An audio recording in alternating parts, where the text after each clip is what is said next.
Today we're digging into how two seemingly simple machines didn't just change a state, they built a whole economy, created cities right out of thin air, and, tragically, dug one of America's greatest injustices in even deeper. And that's really the heart of it, isn't it? We're going to explore how this huge leap forward in 19th century Georgia was a story of incredible growth, but also one that came at a staggering human cost. So to really get this, we've got to jump back in time to the early 1800s.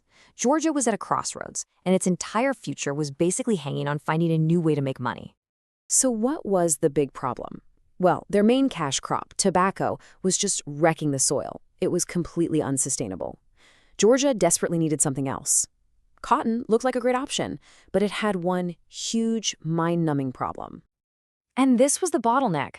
Before you can do anything with cotton fiber, you have to pull out all these little sticky seeds by hand. It was such brutal, slow work that one person could clean only about a single pound of cotton in a full day's work. At that rate, you just couldn't make any real money. But then, an invention came along that would completely shatter that bottleneck. It was about to change the course of history for Georgia and really the entire South. Meet the cotton gin, which is just short for cotton engine. Now, who exactly invented it is sometimes debated, but Eli Whitney is the name that's famously attached to this 1793 machine. Its whole purpose was simple, but absolutely revolutionary. Do that awful job of separating seeds from cotton, but do it with a machine and do it super, super fast.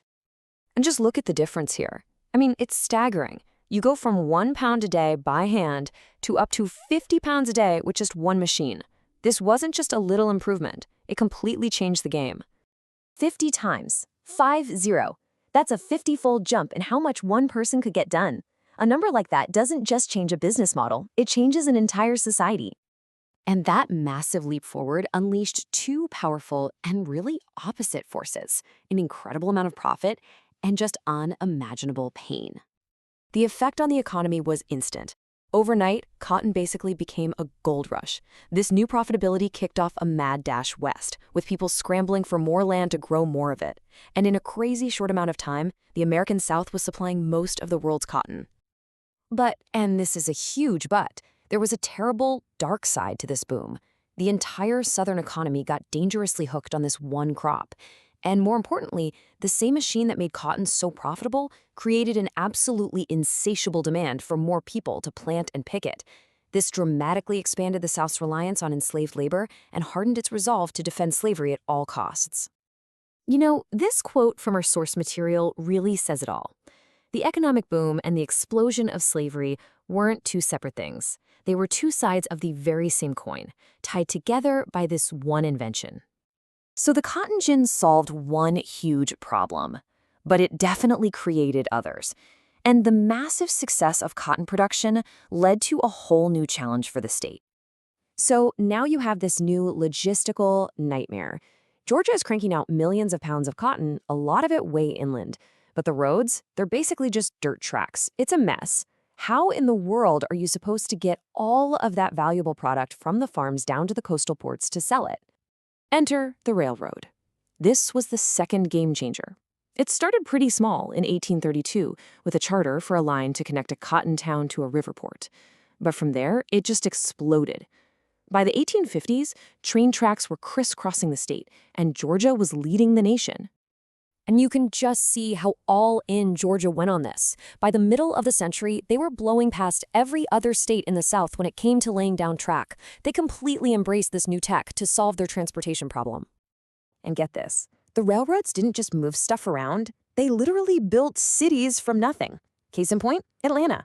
You know what its first name was? Terminus, because that's all it was, literally the end of the line for a major railroad. And this right here is a wild fact that just shows you how powerful this technology was. Think about it. Pretty much every major city in history was built on a coast or a big river. Atlanta was one of the very first to pop up in a place that had no water access.